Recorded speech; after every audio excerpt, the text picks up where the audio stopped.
Oh, I guess I'm getting a head shake back there. No.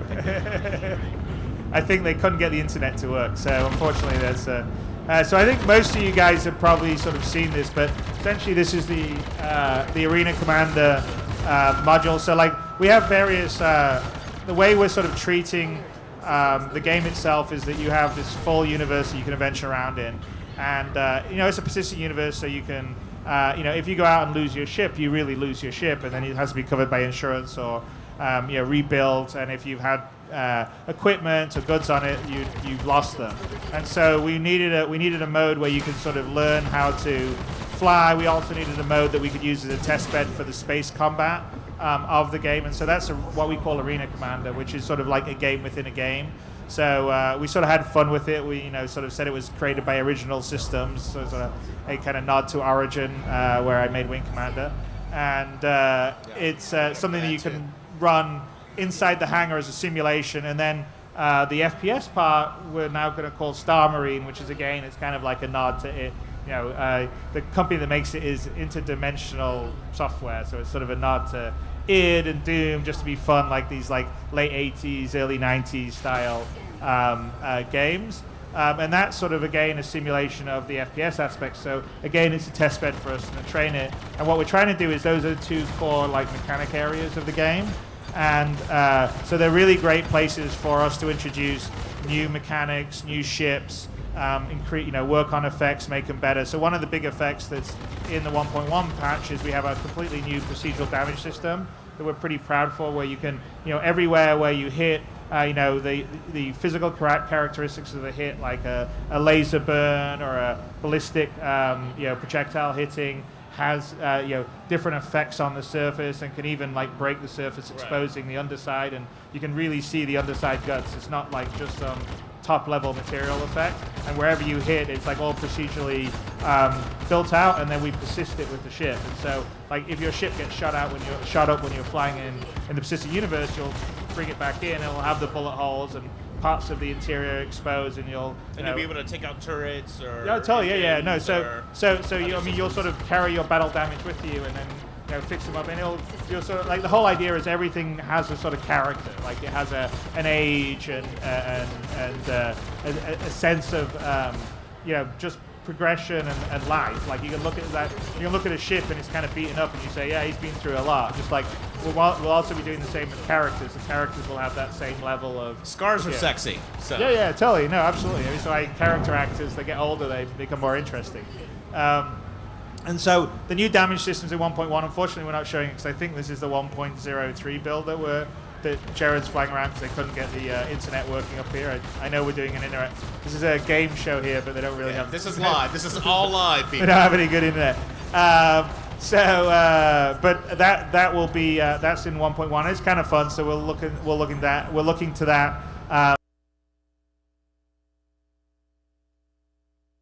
I think the other things in 1.1 that'll be fun is there's this multiplayer free flight mode, and we've actually been using it in QA to record a bunch of fun stuff, but really the multiplayer free flight mode is almost the kind of first part of the persistent universe space flight, because it allows different players to all fly their ships and do whatever they want, get out, and they could all get in each other's ships and get someone in the rear seat of a turret and do all the rest of the stuff inside the game.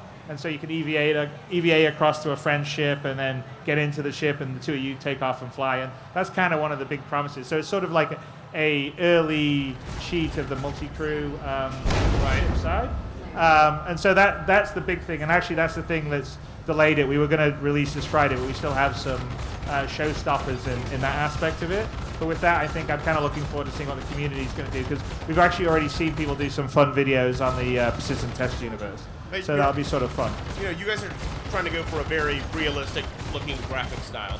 Where does your inspiration for your ships come from? I think science fiction movies in general. I think the spaceships at 2945 probably wouldn't look like the spaceships we have, but then they wouldn't be cool. They'd probably just be like boring, spheres or something. Balls, yeah. And it would all be done by computers, and no one would, there wouldn't be any human interaction. So it'd be whoever can process the fast enough and figure out a firing solution, 10,000 kilometers away. So no, we sort of go very much more towards the Star Wars / Battlestar Galactica style, which you could say is maybe World War II. We kind of go a bit more jet in the way. It's a little faster, say, than you would think in World War II.